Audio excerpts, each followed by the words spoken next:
1.8 seconds. Charles Barkley. Johnson around his man, drives his Davis scores over Mark Jackson.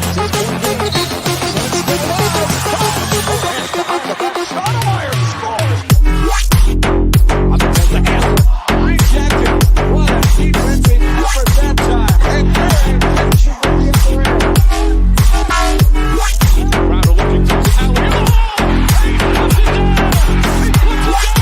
Kevin Durant. Break it out here. With a long one, won't get it. Long rebound. Finds Booker. This is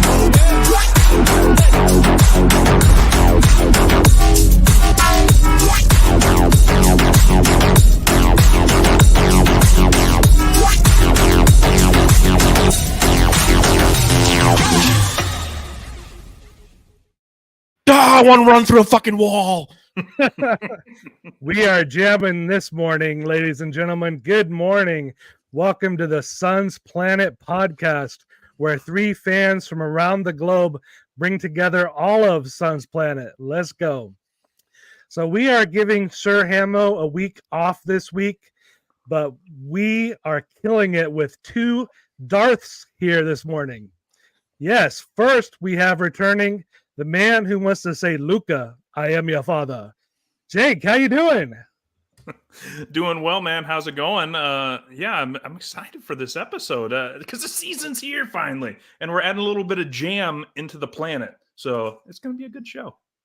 Amen. We've also got the real Darth here. It's Mr. Voita. John, how you doing? Well, I don't know, mates. I just be busting garbage south of Sydney and such. So Who the hell let Boyd in here? I'm doing fantastic. Got a little jam, peanut butter and jam this morning. You ever have those first thing in the morning Zoom calls at work? That's what this feels like. So I'm going to do my best to stay as focused as possible, not try to answer email on the side, do some Wordle. I'm going to be locked in for this one because we want to synergize as a team because it's all about synergy. Yes. There's no I in team, guys, but there is a me. Exactly. I bet there's at least we are one a family, but it is all about the bottom line. I bet there's at least one of us that's that crazy coworker with no pants on the Zoom. You just can't. Who says I'm wearing pants right now? Maybe it's you. Maybe it's Jake. Maybe it's all of us. I don't know.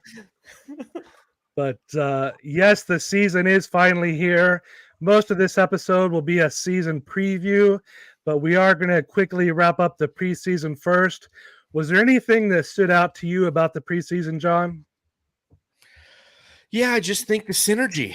The synergy was tight for this Phoenix Suns team, something that obviously we were all sitting back all summer with wonderment. How was this going to work? How were not only the big three going to operate on the court, but the majority of the assets that they've brought in that have never played together, but synergized they were 4-1 in a season that does not count. But I was highly impressed with numerous individuals from Jordan Greatwin to Yuta Watanabe. Chimezie Metu is a surprise. And there were some disappointments in people like KBD, Nasir Little. So that's okay. That's the other thing that we have to understand. All of that's okay. It's okay if we're not all synergized. I just need Bull to go CHR on their way out. Amen. Jake, did you have any thoughts? Are you there? I am. Sorry, my internet is not the best here, so I might have to you look move a little not quite 4K there, bud. No, somebody was checking their emails and on Wordle. Come on, get with it, guy. Actually, I did pull up a website that was what are the most common sayings on Zoom calls. So I'd like to thank everyone for coming today. And also, while you're here, go ahead and smash that like button. Hulk smash it, as the Suns Geek would say. But no, to echo kind of some of what John had talked about. Yeah, there are definitely some surprises. I think Josh Okogie looks a little bit more improved than what I last remember. I mean, I never had a high bar for Josh Okogie, but there was a lot of thoughts about whether or not he'd be able to compete for that fifth starter spot. I was one of the people in Utah's camp for a while. I know there were some KBD folks out there, and there's certainly some Eric Gordon fans. And really, of course, it's going to be more about who is finishing the games as opposed to starting. But I have to say that it looks like Okogie's got that fifth starter spot locked up. And I was listening to Suns Jam not long ago, and yeah, who's going to be taking on the Jason Tatums of the world? That's going to be Josh Okogie, and he's going to be roughing up a lot of the opponent's top offensive shooters, and I think he's going to do a great job at it. Not according to Bill Simmons, but what really stood out to me, I was not a big fan of the DeAndre Ayton trade when it was made. Didn't quite know how the two main guys that we brought in would fit in. Didn't expect to really like these guys, but I am loving these guys so far. First, you have this man. It's a flush, savage slam dunk, rebound with the sound of this welcome funk. Bosnian beast from the wild, wild east. We have the. How the hell did you guys find that? Is that a literal thing? It is. That's a Bosnian band that made that song a few years ago. Wow. They make all their music free on Spotify and everything. I think they're called Dubioza Collective. So they're actually a famous Bosnian band. Make sure you check them out. They're pretty good. I'll check them out. I'll put them on my playlist. I'll add them to my 2K23 playlist. What's the name of the band again? It's Dubioza. I think it's Dubioza. Dubioza Collective. Dubioza Collective. Collective with a K. I like Collective with it. a K. Yeah. I like that. But we brought in the Bosnian Beast. And, on offense, he's been a perfect fit. He's doing all the little things that DA just would not do. He's a great passer. He's not only been great feeding the guys in the half court, he's been great for us getting up in transition with all his outlet passes. He's been getting the rebound, pushing it up. His basketball IQ is so much higher than DeAndre Ayton's was. And, he's just doing all the little things. We'll see about the defense, but he's been great so far. And then, I did not know what to expect from the other guy. I was not sure I would like this guy, but here's the other guy we brought in. Can you be scary? Oh, I know you're asking me. Can I be scary? What do you think of this? So that's Grayson's drop. We brought in Grayson Allen. Shout out to Josh again on that one. That's a fun one. I appreciated that. Yeah, we might have to add a little more audio with his name or something, but that is a great drop. That's got to terrify people driving. Also, it's like, Tis the season. Tis the season. That's a good point. I do listen to podcasts in my car sometimes. But, me too, all the time. And sometimes, even when I'll re-listen to the Suns Jam session, I'm like, I got to bring the audio level on that down because that just terrified me. I just hit an old lady, but she shouldn't have been standing there. But he's been great. He's been so great in the interviews. We haven't seen anything dirty or bad from him at all so far. And he's one of my favorite guys on the team. I love Grayson Allen so far. Yeah, Yusuf Nurkic, I think it's going to take time. We did see the positives. We also saw the negatives. 1 for 11 in his last game against the Lakers. If you talk to some of the Portland aficionados, they'll tell you that he looks like Shaquille O'Neal one night, Kwame Brown the next. And that's just something that we have to be prepared to absorb as Suns fans. The one thing I'll give him credit for is the fact that he stayed engaged, kept trying, which I know sounds kind of like I'm encouraging a kindergartner.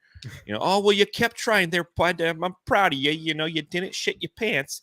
But at the same time, it's that level of engagement that we've been missing from the 5 for 5 seasons now, where there's just a consistent level of give a fuck. And that's what mattered. Physically, he's going to be outmatched by numerous members in the NBA. There's going to be guys like Anthony Davis, which is a unicorn, really, but other guys who possess the athletic talent to just beat him on the boards, beat him offensively. And he's going to have to find ways to strategically make himself a productive member of the offense and the defense, but at least his give a fuck ain't broken.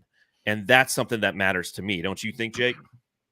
Well, exactly. It's funny because when you were like encouraging a kindergartner, yeah, I don't want to encourage somebody to get blocked by Anthony Davis 5 or 6 times in a game. But I do, yeah. There was those moments, of course, with DA, and I'm still on the DA team. Not that like I like Nurkic here, and I'm a Suns guy, but I haven't like completely abandoned DA since he's gone to Portland. I still hope for good things for him. He's But definitely more saw- talented, right? He's definitely more talented. We know I'm that. still in that camp, yeah.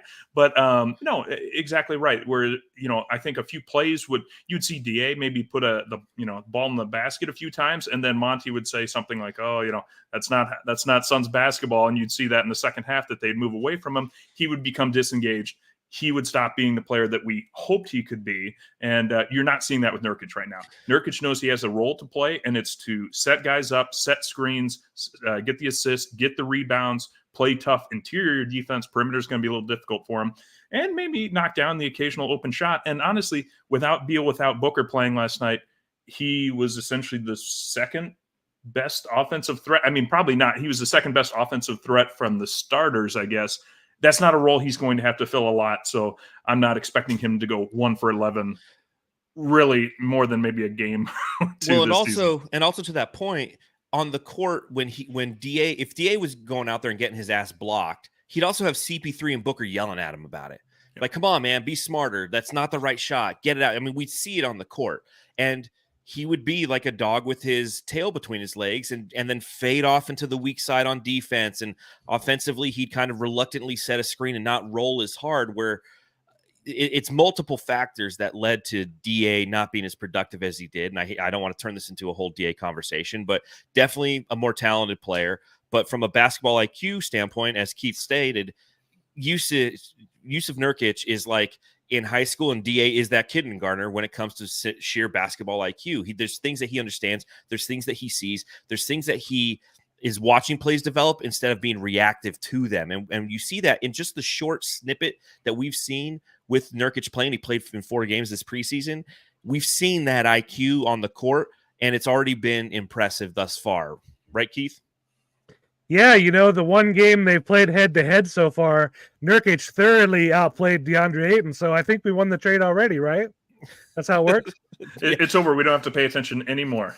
No, it's every game that Nurkic does well, we've won the trade, and every game that he plays bad, we clearly lost it. And that is the roller coaster that we'll be on this entire season. And it's good, bad, or indifferent. That's what it is. But again, as content creators, it's great for us. So, yay. I just wonder, should we have drafted Luka? I mean, can we go back to this conversation real quick? Because that's really what people tune in for, right? Yeah. Who let this guy on here? What is this? Hey, you hire me to keep him out of the club. That's the important thing. That's true. But you've let some riffraff in already, so we're going to have a little talk about that. Yeah, I think you should let him in and then just let him OD on coke in the back corner. Like, just keep feeding him, just bags of that sweet nose candy. Kyrie Irving in the corner with him being like, dude, the earth is flat. You don't even understand. Like, I'm from Australia. I just walked here. After you go to the West, after Perth, you just fall off. It's how it works. Yeah, it's science. Makes sense to me, man. Glad we're on the same team. That's how I imagine those conversations going. I completely imagine that happened in the back of the Boom Boom room. Like, that's what's going on back there, Right. And then Keith, like, what's your role in the Boom Boom room? Are you like the bartender, or like, because we got the bouncer here? Oh, so you're the maitre d'. Okay. Yeah, I'm just chilling, I'm just here for the vibes, man. I'm along for the ride. I'm so high, I don't even know what's going on, man. You're the one who's bringing out like the bottle of Hypnotic. There you go. Yeah, there you they got that with Hypnotic the product. Yes. I'm all things to all people. Whatever you need, man. Don't say that to Luka. Yeah. But a guy that we'll see if he's back in the Boom Boom room anytime soon or not. That's Ish Wainwright. He was cut the other day. Frank Vogel said they might try to bring him back. The Suns media team on Twitter deleted their goodbye post. What do you think about Ish being cut there, Jake? I'll be honest. I'm not. Well, first off, I don't know if you guys knew this about Ish Wainwright, but he did play football at one time. And never knew that. Apparently, he played football. Like soccer? I think something like that, maybe footy. He played some sort of other sport. And that, at least, John, you've actually been to the games. Now that you're in like media row, right? Do they give you a piece of paper paper with like the media talking points for each player, and did it just say Ish Wainwright, football player? Because that is what every national game would be like. And Phoenix Suns, Ish Wainwright checks into the game. He played football. Yeah, did he play football? Yeah, he played football. He looks like he played football. They hand it to you upon arrival, and it literally just has his Baylor football stats. Like, did you know he had 75 receptions back in 2019 for the Baylor Bears? Well, now you do. 2.2 yards a carry. Well, he did play fullback. That's a power position. That is a power position. Great pancake blocker. You didn't see that coming, did you? Wait till you see him set a screen. It's like a pancake block. Yeah. No, I wish Ish would maybe get that two-way contract, that third open two-way that we have. If we couldn't find somebody else, I mean, I think as Suns fans, because of that decade of despair, we sometimes get a little overhyped about these two-way contracts, or these guys that are drafted, very early in the second round, as this guy's got to be something. So I don't, I think Ish is what he is. He seems like a great guy. Personally, I would like to see Big Sauce come back. The odds of that happening, probably just above zero. But no, I think Ish is one of those probably good locker room guys. They like to have him around. He's a hard worker, and that's the kind of people you want at the end of your bench. I mean, and those are the people you can get to play at the end of your bench. You're not going to get somebody with a lot more skill set than that. Yeah, I mean, the fact that Ish Wainwright is gone doesn't hurt my feelings. He was duplicitous. He's somebody who, great guy, great locker room guy, as you said, they're fallen founder. But at the same time, from a skill set standpoint, what did he truly bring? Not a great three-point shooter, a decent screener. Just because he has wide shoulders doesn't mean he's a physical player. He's not an overly physical player, at least from what I've seen over the past couple seasons. Great guy. I don't even think the Suns fill their third two-way with him. I get that they've deleted everything and all the breadcrumbs are saying that they will. I don't think they should. Knowing James Jones, knowing that you have a third two-way, something that's new, I think that that's something that you just hold on to and you wait for the right player at the right moment. Ish Wainwright isn't going to give you anything. Like Saban Lee's going to, give you, unfortunately, some trashy minutes here and there if need be. I think Udoka Azubuike will give you some physicality and some rebounding if you need to throw somebody out there for 5 minutes and get some rebounding. I don't know what Ish is going to bring, and maybe I'm wrong on that, but I loved Ish when he was here, but I don't necessarily. We don't need him on this team. Well, he won the Dallas game for us last year, and he is probably the best interview on the team. So personally, I hope he's back. I think he's better than the guys on the two ways right now. I think he's better than Keon Johnson and Bol, but we do have to cut one of those other guys. So who do you think the last cut will be, John? Please be Bol. The difference, and Keon, I think, has more upside than Ish, and that's why you keep Keon over Ish and Bol, because he has upside. He has market value. Kid's like 22 years old. He has the ability to score in all three facets of the game. So I think that even if he's not going to be somebody who necessarily you give minutes to, he's the throw-in in a trade if need be, just like he was in the acquisition that brought him here. So I would say hold on to Keon Johnson. Send Bol back to the fucking circus, man. You agree, Jake? Yeah, no, I do. Who was that player that was a brief? He had a brief stint with Phoenix, and he was kind of the darling in college basketball. He stole a big game from Devin Booker once. The kid from BYU. Yeah, Jimmer Never Fredette. Heard of him. Jimmer Fredette. Fredette, yes. To me, that is the Bol situation right now. Is that sideshow lob? Exactly. You bring in Bol, like you bring in a Jimmer with the expectation that you're going to sell some extra tickets that you did not plan to already sell. Everything I've heard about Bol so far in the preseason is, well, the crowd got excited to see him in. Unfortunately, that's, I think, where his ceiling is right now is, if the crowd, if we started if he was on our team and we started crushing a team by 25 and we kind of took our own crowd out of it, then it would be good to put Bol in for a minute to kind of wake everyone up, give him that cup of coffee, and then sit him back down, because he is not ready for prime time. I don't expect him to be ready for prime time. So yeah, I think John, you make the point. Keon is still on his rookie contract, so there's still that expectation of, ooh, he was a first-round pick. That means he's got potential, and there will be teams towards the end of the season that'll say, well, we traded this guy, and we got this guy back from the Suns, and he's a young player. He's a young first-rounder that just maybe hasn't had the right opportunity yet. They won't say the same about a Bull, because then if they bring in a Bull, kind of like us, it'll be like, well, maybe our fans will be excited to see this guy. He's not the Wemby stopper. Let me put it that way. You know how like when Stone Cold Steve Austin comes out, they have like the glass shattering music. When Yes. Bull gets up off the bench and he enters the game, it should be like it's a clown show. Again, like no disrespect to him, but complete disrespect. I can't stand Bull.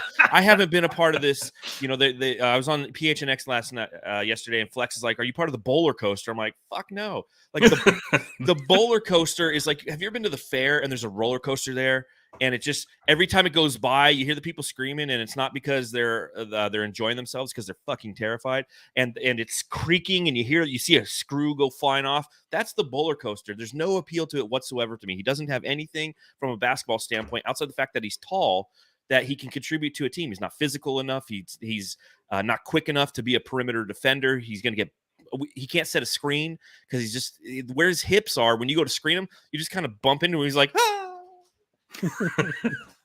Yeah, Well, the main, yeah. Go ahead, Keith, I was just going to say, I think with what are we calling him now, John? Crank Banks, The crank, Drew Banks, Drew Banks, the huge crank. with the huge crank. No, I was a little nervous with our interior, well, our bigs and our defense on Bull ain't a big. And Bull is horrible on perimeter defense. I think Metu I showed a little bit more perimeter ability on defense, and Eubanks is not a total statue. Nurkic is better offensively. That's why he's going to get the start. But I feel more okay letting Bull go because of what I saw from Metu and Crank Banks. yeah, for me, it's the defense. I don't think Bull can guard anyone in the NBA, so Nope. it's universal. I would get rid of him. But for the guys still on the team, there's going to be some interesting rotational battles this year. We know the big three are going to have a lot of minutes. We know Nurkic is going to be the starting center. We know Eric Gordon is going to play a lot off the bench. His minutes are safe. But we have some battles. The first battle is the small wing or the perimeter defender between Okogie, Grayson Allen, and Jordan Goodwin. Who do you see playing the most, John? Kogi. I mean, he's going to be, because of his skill set as being a lockdown defender around the offensive firepower that we're going to have, you have to have somebody out there who is a defensive anchor who can guard the point of attack defender. And due to that sheer fact, I think that he's going to get the majority of minutes. I think that, when you look at somebody like a Grayson Allen, he has some of that skill set. He's got, I call him our fuck shit up guy. He's a fuck shit up guy, and he will get minutes sprinkled in with some of the starters at times. But just due to the fact that Okogie's going to be somebody who Frank Vogel goes into his boom room and touches himself to, it's got to be Okogie. He's going to be stroking it to Okogie all season long because he loves that kind of player. Keith, the answer is could you blow me? Josh Okogie, 100%. No. That's exactly what Vogel's going to be calling him in the boom room. But because that's exactly what he does. Is I think there's still, again, and I mentioned this on a previous episode, where there's going to be moments where other teams are playing us and they're playing well against our team, and they're all of a sudden it looks like Durant, Booker, and Beal can't buy a basket. But then it's going to be a kick out to a Josh Okogie type player who's going to hit 3 threes in a row, or a three and just strip steal a couple of times and a couple runaway dunks, and all the fans are going to say, "Who the fuck was that guy?" Because they will have no idea about Josh Okogie. People still don't know who he is. Bill Simmons does not think he's apparently even a real player. He is our number one defender. That's not a bad thing because he has bought into being the number one defender. That's what you want. Devin Booker, good defender.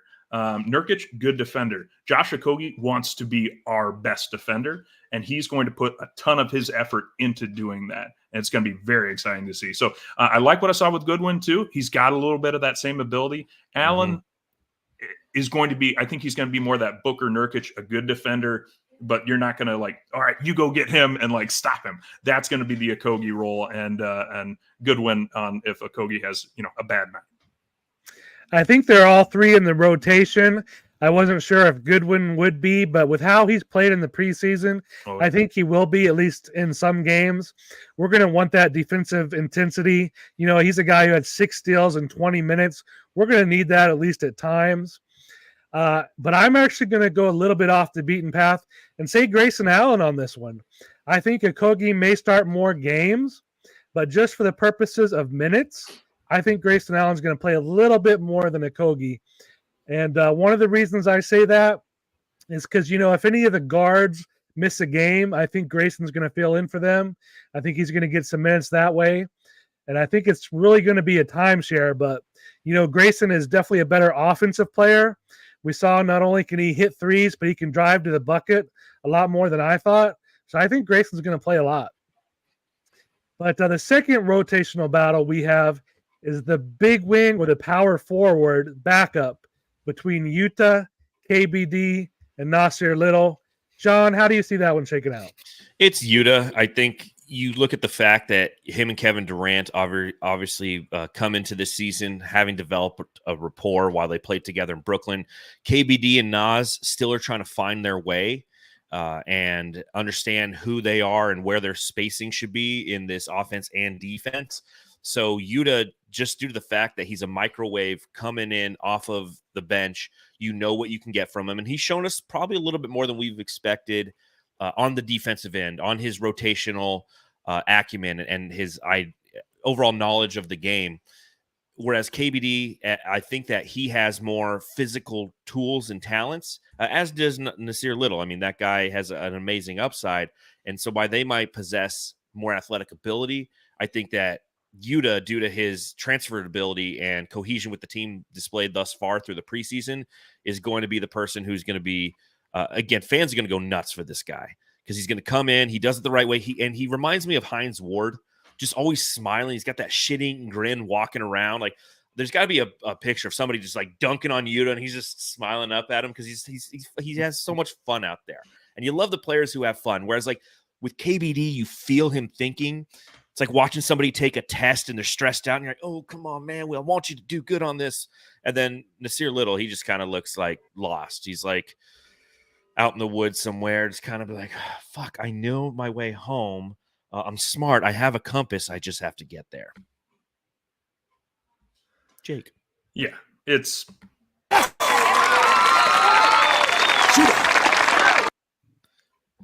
yeah, Utah the shooter. I mean, it's Utah. It's Shooter McGavin. KBD. Utah's white.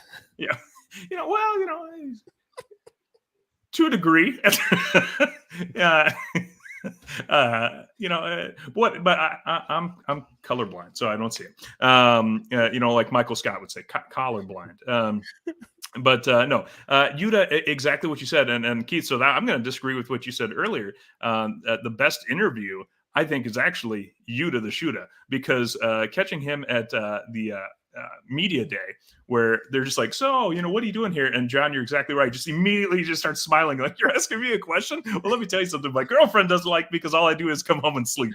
He's like, I'm lazy. I'm like, I'm you. Exactly. He's like, my job is to go in and look for the open 3-point shot. And he does it like, so that's well. what I do. Yeah. Go in for the 3 shots. Yeah. He's definitely the most cuter. But I agree. It's definitely Utah. He tries hard on defense, but he's in there for his 3-point shot, and I think he's going to hit a lot of them. KBD and Little were both disappointments in the preseason. We expected more out of them, especially KBD, who we thought might fight for a 5th starter, but he's probably not even in the rotation now. So bringing it back to the boom boom room. So Utah's up at the bar just taking shots.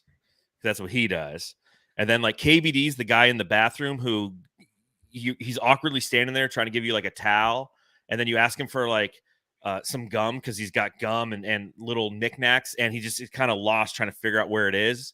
Like, dude, it's right there, And then Nasir Little, damn it, that should be Nasir Little.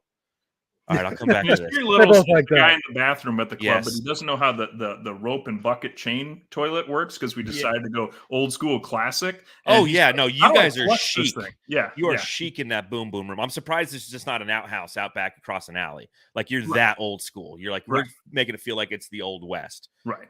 We got Hamo in there telling people to wash their hands, but he's trying to like kind of coach up Nasir, being like, you got to pull the chain thing. No, You Hamill's like, this is how you take out the trash.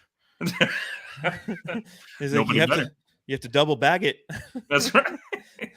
Sorry, Hamill. That was more of like a John Lennon impression. The Beatles back in Liverpool, we had to take out the trash. Paul McCartney was a cunt. And the last rotational battle that I see is the backup bigs. It's Drew Eubanks versus Chimezi Metu versus Bol Bol or whoever else might be on the roster. John, how do you see that big man shaking out? Well, I mean, it's Eubanks. He's easily the most skilled big man that we have besides Big Nurk there. He knows how to play behind Nurk, which he's done for the past couple seasons. He's going to get plenty of opportunity because Nurk will be in foul trouble. So expect to see a lot of the crank in the first half of games as Frank Vogel is trying to protect him from himself. And when he gets that first, it's going to happen. I'm telling you, Golden State, dude, this is how this game's going to play out. We're going to be so excited. That first tip's going to happen. We'll get the ball, we'll score, Golden State, and they'll just attack Nurk. Every time that we play Golden State, they very astutely attack our weakness, and our weakness is going to be Nurk when they have athletic people, and Kevon Looney's more athletic than Nurkic. So we're going to get Eubanks right off the bat. So he's easily going to win that position battle. Metu, I do see playing, and I kind of see him as like my 10th, 11th guy in the rotation, but I don't think we're going to see as much small ball five as we think. Again, it depends on foul trouble. It's going to be Nurk. It's going to be Eubanks. They are the guys who are going to carry the load. And I think that we'll see probably more Azubuike playing the five than I think Metu. Depends on who the opposition is, how big their interior is. Metu obviously has the ability to play a stretch five, can pull some people away from the interior, which is something that Frank Vogel likes to do, a little bit of that 5-out offense, if you will. But I think it's easily Drew Banks with the huge crank out there, and he's in the boom room just talking about it. And when he stands there and you're sitting down, he's standing right there. You're like, dude, get that bulge out of my face.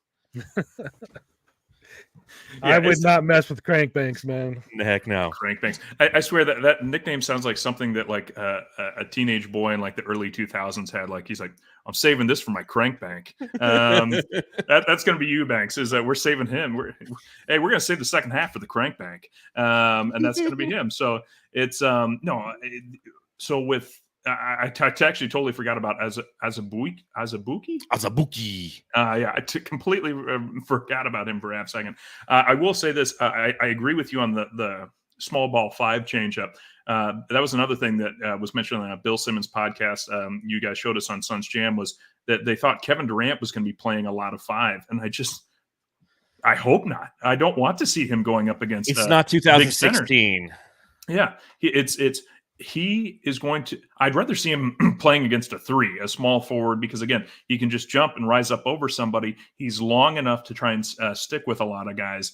I don't want to see him. I don't want to see Joker or Embiid taking Durant into the post and taking him out of our rotation for a few games. I don't want to see that, but I do want to see a Metu, a Eubanks, and a Nurkic just using every foul they've got.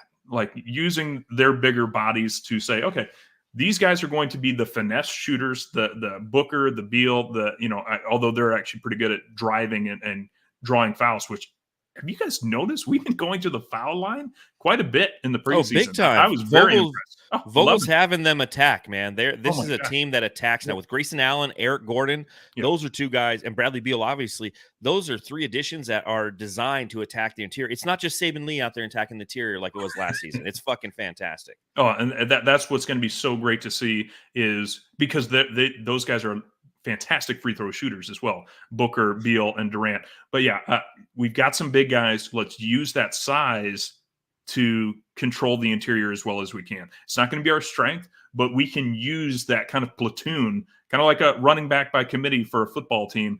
We can use a center by committee, and we've got really solid guys down there. Flush, savage slam.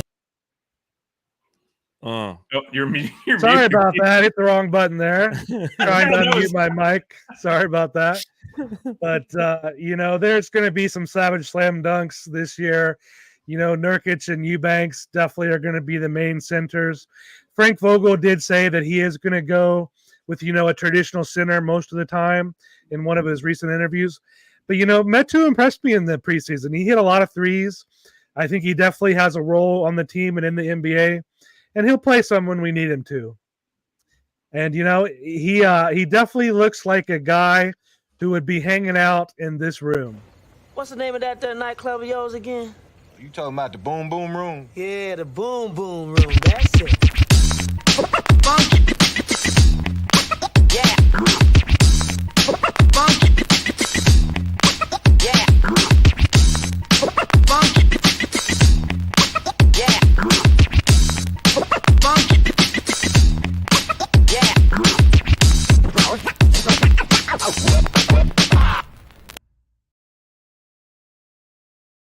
In the back doing coke. Make that happen. Enjoying your first trip to the Boom Boom Room, John? Yeah, I'm feeling a little stop undressing me with your eyes, guys. This is awkward. Eyes up here. Okay. That's Luca's mom, okay? She's allowed. That's fine. That's fine. But she's, respect me. I'm not a piece of meat. Those Eastern Europeans can get a little aggressive. Yeah. Bushy. Amen. And, that's one of the things people are wondering about in the Boom Boom Room is who's going to be aggressive. Is there any bush? No. Who's going to be aggressive? Who's going to cause or get into the first physical altercation of the year with our Suns? Which Suns player will get in a physical altercation first? John. I hope it's Bull and he's still on the team and somebody just fucking he falls for 5 minutes. You're like, Jesus Christ, man. No, if you're talking, I think it's Jordan Goodwin. I think that he has that level of intensity and somebody who's so focused in on being an irritant that it's going to frustrate opposing teams. And there's going to be some player out there who's just not going to take kindly to the fact that that he's playing them three-quarter court consistently. It might be Chris Paul in the first game because Chris Paul hates that. And that'd be a great way to just kind of say, fuck you to Chris Paul, is just deploy Goodwin on him in the second quarter and just have him be all up in his shorts the whole time. The easy answer here is Grayson Allen because he has the reputation for it, but I'm zagging and I'm going for the guy who's going to most aggressively shave Bush. That's Jordan Greatwin. You zag, I'll zig, because I'm going to say Devin Booker, because all of a sudden he doesn't really have to balance that much out. He can really, we're expecting MVP-like effort from Devin Booker because his team is now truly his team. However you want to look at the DA trade and all that stuff, it's clear Booker was involved in these decisions to say, hey, get Durant here. Yes, I think I can play with Beal. Absolutely, all this stuff. He's got that kind of, everyone likes to make the Kobe comparison. He's got that mentality that, and we've seen it before where, somebody calls a foul or something and the guy says, hey, wait, and he kind of stops, takes the ball, and Booker will go and rip it out of his hands and start trying to play again. And so I think there's going to be a lot of frustration of we can't stop the Suns, and Booker's going to keep the pressure on when somebody wants to take a quick breather. And so he's going to just be like, no, come on, I'm going to go run up the score on you right now. I think you're right. The easier ones are going to be a little Grayson Allen is going to be a Josh Okogie. But Okogie's actually pretty nice for a guy that gets up in your grill a lot. But Booker's the one that's like, no, shut up. It was called a foul. Oh, yeah, there's out of bounds. Our ball. See ya. So I'm going to say Booker is going to, it's not going to be a physical knockdown. We're not thinking Malice at the Palace, but I could see some guys trying to throw their chest into him a little bit. It's going to blow in their ear. Well, Jake, I am going to call you jerk now because you stole my answer. I was going to say Devin Booker because he's so competitive. He's such a shit talker. Someone's going to push him. They're going to get in their feelings. But you know what? I'm going to go with the other competitive guy on the team, the other shit talker, the guy that did the too small to Austin Reeves of all people, KD. I'm going to say it's KD. Someone will get mad at him. Since you stole my answer. Everyone gets mad at KD. I was gonna 'cause say he's just they'll get mad at him, but it'll an be elite scorer. I'm just very frustrated with you. So like Austin Reeves said, like, well, what am I supposed to do? I can't, Right. that's Kevin Durant. You know who he is. The other people that are going to cause a physical altercation are the national media and all the people with their terrible takes about the Suns lately. So, Jake, out of all the things you've seen, who do you think is going to have the worst takes about the Suns this year? Oh my gosh. Okay, so I'm totally blanking on his name. He's the long-haired dude that Tom Green. No, he loves the Dallas Mavericks. He loves Luca. Tom Tim, Green? one of the Tims? Nick No. Wright. Nick Wright. Thank you. Nick Tom Wright. Green. He looks like fucking Tom Green. Oh, Daddy, yeah. would you like some sausage? But I always think of Tom Green with the bowl cut, and now that Nick Wright got the plugs, it's kind of more free flowing. You know, it's but so yeah, I think Nick Wright's going to have a little harder time accepting that the Suns are a very credible team. Everyone keeps talking about, well, how do the Suns stop Joker and the Nuggets? And that's kind of where they stop. But I don't hear the same criticism of any other team in the West when comparing them to the Nuggets. Yes, you can make the argument that a Lakers group, because Anthony Davis is a great defender, can stick with them. But again, we saw them swept. The Suns took them and took two games off of them. So I don't buy into this idea that we're not going to be able to compete against the likes of a Denver Nuggets. I think we're going to be extremely competitive. I'm picking us to win the championship, honestly. But I think it's going to be the Nick Wrights of the world that are going to sit back and just say, well, I didn't expect this to happen because you can't guard Joker. And it's okay. Joker can't guard any of us. Jake, I'm going to call you jerk because you stole my answer. So I'm going with KD. You choose Tom Green. Yeah, Yeah, I'm with you. Nick Wright just annoys the living shit out of me because he's your hot take guy right now, just for the sake of hot take. There's no validity to it. And to your point, even when the Suns are playing well, he's going to find a reason to discredit what they're doing. Well, they're on an 11-game win streak right now, but 2 of those games were against the Hawks. It's like, yeah, okay, what about the 2 games where, we went on the road, we beat LA, we beat Denver, we beat Golden State. And that's just who he is, and that's how he exists in the sphere that is the NBA media. I saw Howard in the chat says Bill Simmons. Bill Simmons isn't anti-Suns. I just think that he is very pro what his takes are, so he's going to justify them by discrediting everybody else. And he's very, very Boston Celtics based. I mean, it's how he came up. It's where he's from. So you could literally be sitting there and be like, this Starbucks is delicious. And he's like, Jason Tatum. How would Jason Tatum drink that Starbucks? What would his order be? Like, everything just goes back there. So I don't think that he's actively going out to find narratives against the Phoenix Suns, whereas Nick Wright is actively trying to find narratives to discredit what the Phoenix Suns are in an effort to try to pump up that shit that they have playing in Dallas and that doughy boy who smells like shit and has a massive bush and a little winky, and Luka Doncic. Well, you know who is trying to find out, anti-Suns narratives is the Nuggets fans and the Nuggets media. Of course they are. These guys they're threatened. They're so in their feelings. They're mad when anybody doesn't say the Nuggets are going to steamroll to the championship this year. Anyone that tries to give the Suns any love, the Nuggets fans and podcasters just jump all over it. And so I think that's who's going to have the worst takes about the Suns this year. Yeah, they're threatened, right? Like, they just won. No one's sitting there. It's what we're going to learn after we win a championship this year. After you win a championship, it's not like everyone all of a sudden just like, well, I got to give you respect. You've won your championship, good sir. I tip my cap to you, and I say, have a good day. No, they discredit what you did, and they don't give you any credit going to the next season. And that's how the Denver Nuggets fans are feeling right now. They're like, hold on, but we're the champs. And everyone's like, yeah, but you were healthy all year. So, I mean, if we were healthy all year, we would have won too. And the same thing's going to happen to the Suns. Like, well, but you have Kevin Durant, Bradley Beal, and Devin Booker. That's not fair. Fuck them. Fuck them all. Well, and can we say that the worst take that's carried by multiple people in the national media was that the Lakers had the best sweep ever. I've never heard this ever. I've never in heard the that history ever. of basketball. They tried they so were hard. swept so good. It was the games were closest sweep ever. competitive. Yeah, Get the fuck out of here. You have to win multiple games to keep it close. You were in each game and you lost every game. That's what happened. And so that's why I think the national media has a hard time with NBA media, or especially they have a hard time accepting non-dynasty like teams. They like Celtics, they like Lakers, they like the Warriors. It took them a half second to start liking the Warriors, but the Bucks won and they're like, well, okay. And the Nuggets won, okay. And when the Suns win, they'll say, well, Lakers looked fantastic in their loss against Phoenix in the playoffs. Yeah, the national media definitely has a lot of bad takes.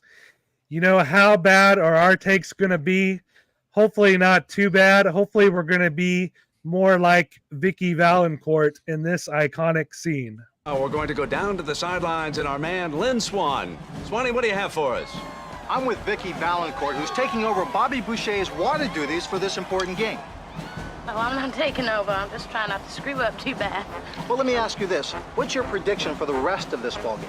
My dogs are going to win 30-27. That's very interesting. How'd you come up with that guess? Guess? That ain't no guess. That's what it's going to be. Okay, that's fine. Oh, be careful down there, Swanee.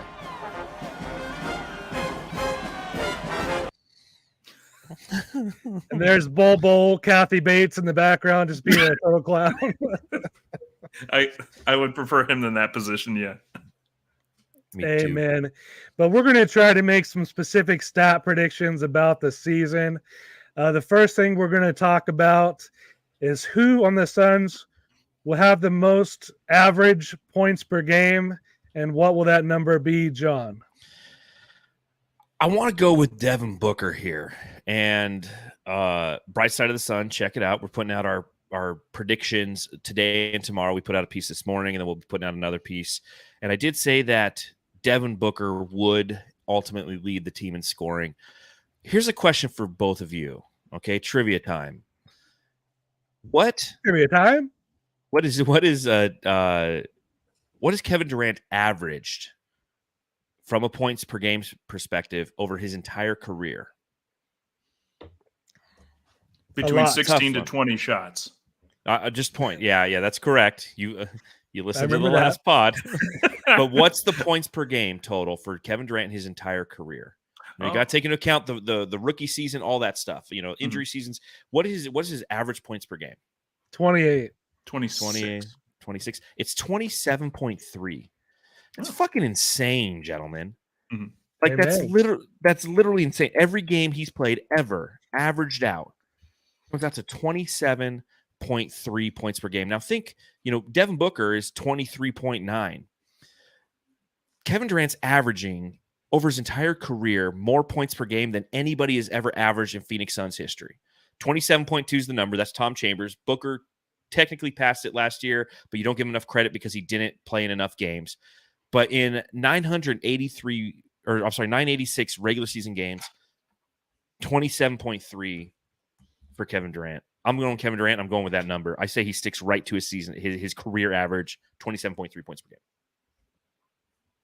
I'm gonna swing it over to Booker. To me, this is his time to shine, and Durant's looking at it like he is going to be kind of the X factor, the thing that helps get it done. I think him and Beal are going to play a little bit more of a supportive role in the scoring, and it's going to be Booker. He will have to spend a little less effort kind of getting things done, and kind of just can focus on putting the ball in the hoop, because there will be times where Durant, a little bit older in age now, will just look to take a longer mid-range too, and I think Booker will look at it like he can hit the three, he can drive in, he can do a little bit more of everything. And he's a little bit more used to doing that now. So I'm gonna stick with the assumed, probably the popular choice, Booker. So I'm changing my answer. Devin Booker. Am I a jerk, Keith? No, but if John's changing his answer, it's going to be 3 for 3 because I think it's going to be Booker as well. These guys are both so unselfish. It really could be either. But since KD's came in, we've seen Booker be the main guy. He did it in the playoffs. He was the best player in the playoffs. His scoring average raised. Through this preseason, we've seen him take more threes, especially off the dribble threes. That's going to raise his number a little bit. And making them, that's the big thing for him. In actual games, making them was always a little bit more of a challenge for Book. Getting that toe off the line. Yeah, amen to that. Yeah, that's why I'm changing my answer because I was thinking about it the other day. After the Portland game, Frank Vogel said that he wants Booker shooting more threes. And given the fact that he's such an amazing shot maker, and it's going to fit my narrative on the KD assist thing. So I have to have Booker score more. I forgot about that. So I'll say Booker 28.5. I think he's going to break our Suns record. And smash it. You mentioned assists. That's our next question. Who on the Suns will average the most assists, and what will that number be, John? KD 87.5. Taking the over. No, I think it's KD this year. I honestly do. I was looking at I was doing some research on KD a couple days ago. And what do you think his assists per game were in the 17 games when he played with Harden and Kyrie Irving? 7. Jake? Ooh. Ooh. 8. 4.4. So I thought we were going to be very close again. Meet up for that? Yeah. Well, I mean, I did the research. I was like, I'm just interested to see how it is when he has two other highly effective scorers on.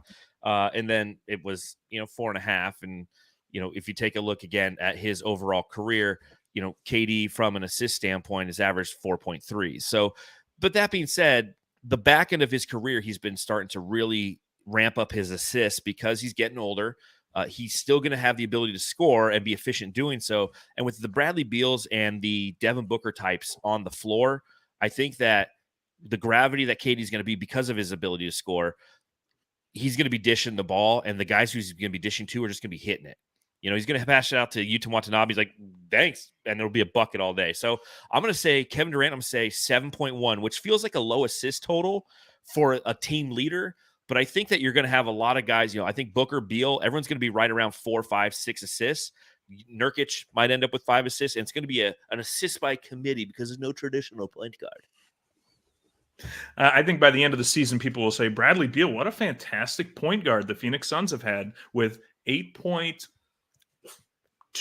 I'll give him 8.2 assists. But no, I think Beal, he's played point guard before, because John Wall was not a great traditional point guard either. He was kind of more of a slasher and wanted to get into the teeth of the defense. And Beal learned to create. He's done it before. He's going to do it with the most talent he's ever had.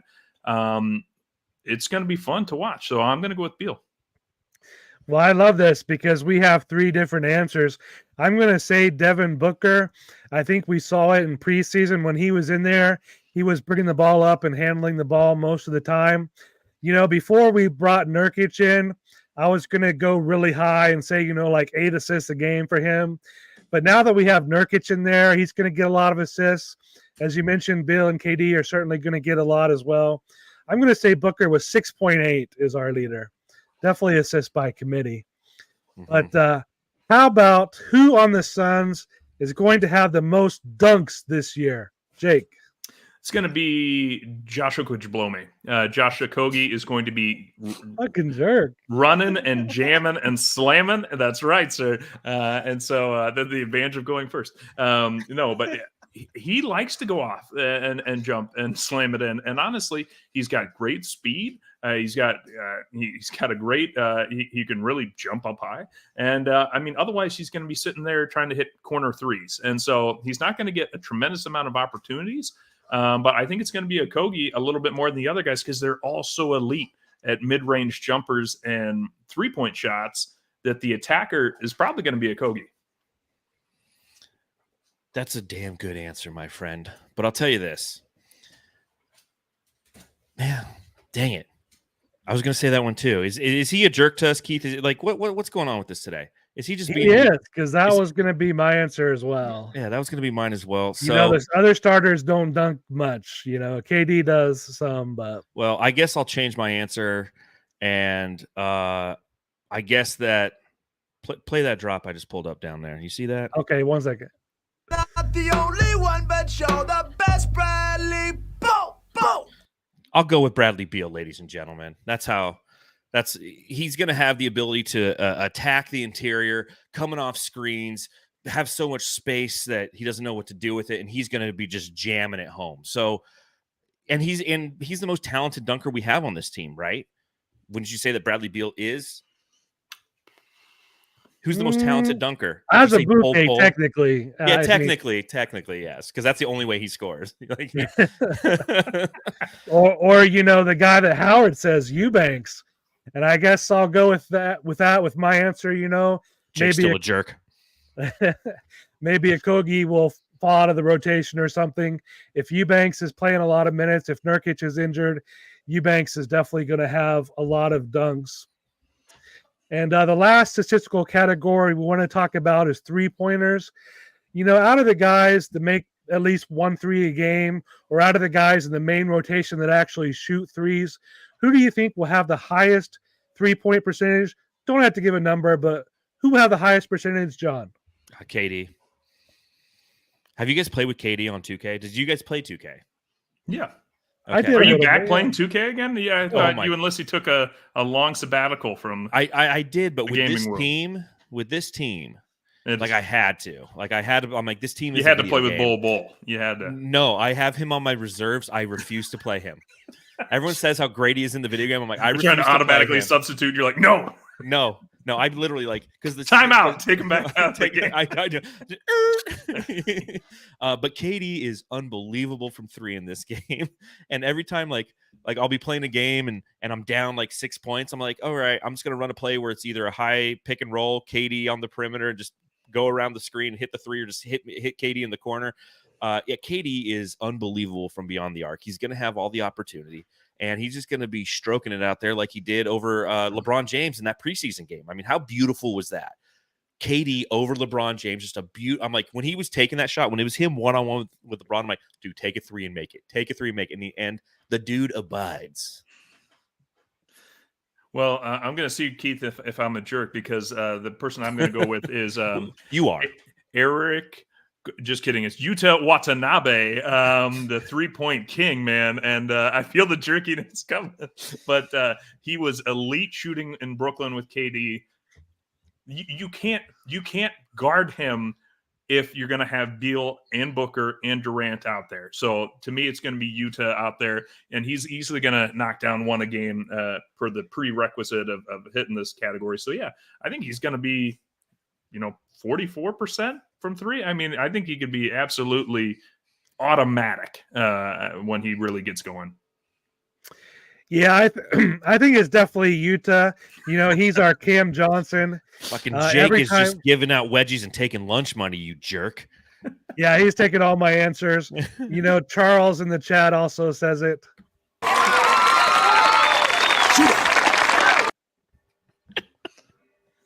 Hey, man. To me, it's Utah. And, we'll just leave it at that. Our last segment is going to be about, how many wins and how many awards the Suns are going to win this year. Which Suns do you think might get some awards or some kind of recognition this year, John? I'll preface it with what everybody says every time you bring this up. The awards don't matter, man. It's all about the chip, man. That's all I care. Fuck that. I like the awards. I think that you're going to have Devin Booker is going to be a first-team All-NBA player. I think KD is going to be a second-team All-NBA player. And I think Bradley Beal has an opportunity to be a third-team All-NBA player. I think from a defensive standpoint, we're not going to get anybody on those first 2 teams, which is fine by me. I'd like for Nurkic to all of a sudden be like a second-team all-defensive center. Wouldn't that be fucking amazing? I think I've already put my money on Devin Booker for MVP. I really think that this team is going to outperform what a lot of people think. And the narrative we're going to hear all year long is we're fucking eviscerating people. We got to see in the playoffs. This is a regular season team. And you know what? That might be true. But you have to get to the playoffs by going through the regular season. And I think that Devin Booker, as Ryan Russillo said on that Bill Simmons podcast, he's got some motherfucker in him. and he wants to go out there and he wants to destroy you, and he has people around him and that are going to take a lot of pressure off him. We've seen it in the preseason, albeit against some subpar defensive competition, but the spacing that he's going to have is fucking ridiculous. Couple that with the fact Frank Vogel wants him to shoot more threes. His scoring levels will be up, and he's going to be leading a team that's going to have the best team record in the NBA. 52.5, like I have them at 56-26, and I think that that's going to be something that you're looking at the best player on the best team, and he's going to win the MVP. There's going to be narratives out there where Giannis is going to be doing his thing with Dame out there, but I honestly think that if we're talking overall awards, I think Devin Booker wins an MVP this year, and like it scares me to say that. It scares me to say that. I'm afraid I'll be hurt. I think with take that, jerk. I did see some very generous Vegas odds that, and so I may or may not because I don't advocate gambling, but I fucking do. Would you? Why not? I got money on the Penn State Ohio State game. Like because they're not an official sponsor of Suns Planet yet. No, we'll fix that. Yeah, that's right. But no, I have Booker as the MVP. I have Frank Vogel as what the odds coach did you get of it the year. at?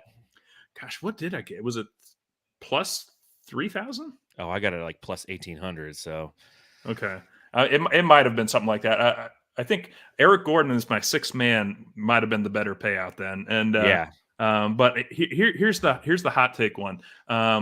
Let's see. Wait, do they still have the Hustle Award? Because if so, Josh Okogie is going to get the Hustle Award. They do. Dan Marley Hustle Award, yes. Yeah, but my hottest take, because I know a lot of people are picking Booker, and I'll be honest, I didn't think too much about the teams, but my hottest take, Grayson Allen, Sportsman of the Year. The Sportsmanship Award, Grayson Allen. Let's see it. Let's make it happen, Suns fans. There's one guy that deserves it. It's hey, look at my face. My dad's a lawyer. Grayson Allen. Yeah, I think you guys hit on a lot of them. I think Book and KD are actually going to be first team All-NBA. I think because of the number of wins that we have and how good Bradley Beal is going to be, I think he's actually going to make the third team All-NBA. I think all three of those guys are going to be All-Stars. Bill might have to get in as an injury replacement, but just because they do tend to go with people on the best teams, I think Bradley Beal will get in one way or another. I think we're going to have one other guy at All-Star Weekend. We've got to have someone in the three-point competition this year, and I think it's going to be Yuta Dashuta. Put him in there. I like it. And I think you guys hit on it. You guys have to put money down on Devin Booker for MVP this year. The Suns are going to be the best team in the NBA. Devin Booker is going to be the leading scorer that we said. And so put that money down. But as far as wins, how many wins and what seed do you think we'll get, John? 56-26, number one seed. Okay, Jake? 58 wins, number one seed. All right. Zag Keith, like 36, playing game.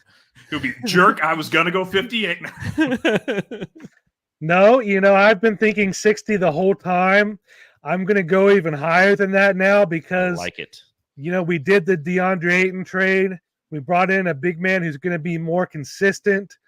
I've seen that the guys backing up Nurkic, Eubanks, and Metu are really quality backup bigs. And the depth on the rest of the roster is really quality. We're not like the Lakers where they have a lot of big men but no guards. Their pieces don't quite fit right. We have depth all throughout the roster. If we have injuries, we can sustain it. This is the best Suns team that we have ever had. And so I think we have to go higher than the team 2 years ago. I'm going to say 65 wins for the Suns. What do you guys think about that? Can you dig it? I do think what's going to help with us is the new rule about time management, load management, about essentially pressuring players to play if healthy. That's actually going to be helpful to this team, as we saw kind of in the preseason. Maybe one guy's off for a night, but the other stars are supposed to be playing. I think we'll see that more often in the regular season, which will help make something like that possible. I think Keith's hanging out at the boom boom room at the end of the bar with Yuta, and he's taking some shots because you're drunk. No, Sake bomb. I hope you're right. That's all I have to say. I hope you're right. I think over the what the season is, unfortunately, injuries are going to happen. This is a team that is unbelievably injury prone, and it's something that is going to negate us from getting to that 65. So that's the only reason I didn't go higher, just because, I mean, even our backups have injury history. So there's going to be some, a couple runs in there where we're just trying to survive, just like last year. It's like the dog days of January/February. You're just trying to get it through it at that time. And I hope that you're right. And I hope that I am unbelievably wrong. Well, I'm not completely alone, because Howard in the chat says 62 wins. So he's drinking the Kool-Aid too. But the regular season doesn't really matter. It's all about the playoffs. When we get to the second round and the Western Conference Finals, those last two rounds to try to get to the finals, who are the two teams in the West that we're going to have to get through to make it to the finals, John? Western Conference is probably going to end up being Denver. I think that they'll end up being the number 2 seed. So obviously we can't play them until the Western Conference Finals. And then who gives a shit outside of that? I mean, I think that OKC is going to surprise some teams this season. I know that you're much higher on the Kings than I am. I think that, again, another great regular season team, but if they have a good regular season, I don't think they have what it takes in the playoffs due to their lack of defensive ability. But I'll say that second round we're playing OKC, and then we're going through Denver en route to playing ultimately a rematch against the Milwaukee Bucks in that NBA Finals. And I'll just counter a little bit. To me, the regular season does matter for two reasons. One, I do want to see us get as many wins as possible, because two, I want us to get as many home games as possible, because this is, as you point out, Keith, the best Suns team we've ever had on paper. Suns fans need to get to see this team as often as they can. So more home games for us, absolutely want to see it. So to me, if you're not number one, got to be number two. You got to get the home court advantage as often as you can. I'm expecting that the Warriors will probably be met in the second round, and I would just love to see the shootout between the Warriors and the Suns in a 7-game series. Yeah. And then I think we'll take. I think we'll have to go face Denver. And it's okay, Denver. Everyone has to lose sometime, and you had a great run 1 year, solid. And but it's time for us. We're going to go take our 1 year, one in a row. Whenever I play golf and I hit like a par, I'm like, 1 in a row, baby, because I never hit 2 in a row. I wanted to be really spicy and say that the Nuggets would fall to the 4 or 5 seed, and we would see them in the second round. But, they still have a great home court advantage up there. They still have the MVP. So I'm going to give them, at least the 3 seed, maybe the 2 seed. So in the second round, we're going to be playing a 4 or 5 seed. I think that's going to be the winner of the Grizzlies versus the Lakers. And I think that's going to be a great 7-game series. But I think that's going to be the Grizzlies. I trust them more than the Lakers. I like their roster a little bit better, as long as Ja is not being a shooter out there. I think it's going to be the Grizzlies in the second round. And then, as you all say, we're going to have to play the Nuggets in the Western Conference Finals. I think they are going to be playing the Kings in the 2-3 series. But we're going to have to get through the Nuggets. And I think we will. I think we're going to be in the finals this year. But, let's wrap it up and just tell us where we can find you, and any last thoughts you have as we head into the Warriors and the Lakers next week, John. Well, you can find me outside of the Boom Boom Room. I haven't been invited in. Don't know if I want to go in yet. A little scary. Luca's mom's kind of intimidating. Who knows what's going on with that snatch? But I will say that you can. Sticky. The floor's a little sticky. Maybe I can come in and I can work as the janitor of the Boom Boom Room. Just going around. Helping to steer little with the toilet. Yeah, just doing a lot of Charlie work, as they say on It's Always Sunny in Philadelphia. So maybe I can do that. But you can follow me at Darth Voita on the Twitter. You can read my writing at brightsideofthesun.com. And, of course, watch the Suns Jam Session live after every single fucking game this season. Let's go, Suns. It's unbelievable. Oh. And I moved to my computer, and I'm just about dead because I had to move my computer to get stronger. You're about to die? I am about to die, so I don't want to do this live. So I'll just say, follow me on Twitter at Fallen Founder, Grayson Allen. Let's make him the Sportsmanship Award winner of this year. Let's get it done. Send the paramedics to Iowa. Jake's about to die because he's a jerk. That's right, the jerk death. Jerk death. He Dirk. He deserves it. Yes. And Charles is asking in the chat, the in-season tournament, do we win? Absolutely. Why not? We're the most competitive team anyways. But thanks so much, John. I think Jake just died. Oh well, he was a jerk anyway. Taps. There you go. Thanks so much, John, for coming on. When we scheduled this, we didn't realize you were going to have to do pods 4 days in a row, man. I'm here for it. You go just as hard as Book and KD, man. We really appreciate that. No, of course. I appreciate you guys having me on, man. I love talking Sun, so ain't no thing. And everyone, make sure to check out Suns Jam on YouTube. Become a Jamster. These guys have the best drops in the game. They've been making a lot of great YouTube Shorts videos lately. They're so creative. They're doing their big Jammies Awards tomorrow. Make sure you check it out. And, check us out here on Suns Planet every Saturday morning at 8 a.m. We go live on YouTube and Facebook. You can check us out on any podcast app. Smash that like button, of course. And I really hope that we beat the Lakers and the Warriors both next week because, we hate both of those teams. It'd be a fun be a fun topic on Suns Planet if you're talking about wins over the Lakers and the Warriors. That's for damn sure. Amen. And also on the best post-game pod, Suns Jam. Makes life easier. With that, Al, take us home. Wherever you are, whatever you're doing, stay with us as the Suns get set to shine here on their home court. Here's Perry. The guard hurt. Here's the jump shot. Good! It's good! Al McCoy with you courtside. Pumped up a three. Shazam! He ties it. ADA. Al and Tim up here. Happy birthday! Right. Yeah. I know it's the ball, but happy birthday, baby! Here's Cameron Payne out on top. Durant, three-pointer straight away. Shazam! I just want to take this opportunity to thank everyone in this arena this afternoon, to all of those that are watching and listening on radio and TV. Thank you for allowing me to tell the story of the Suns for 51 great years. That pretty much wraps things up here. And for one last time, this is Al McCoy saying thanks for being there. Thanks for being with us tonight. And from the Footprint Center here in downtown Phoenix, we'll just say so long for now.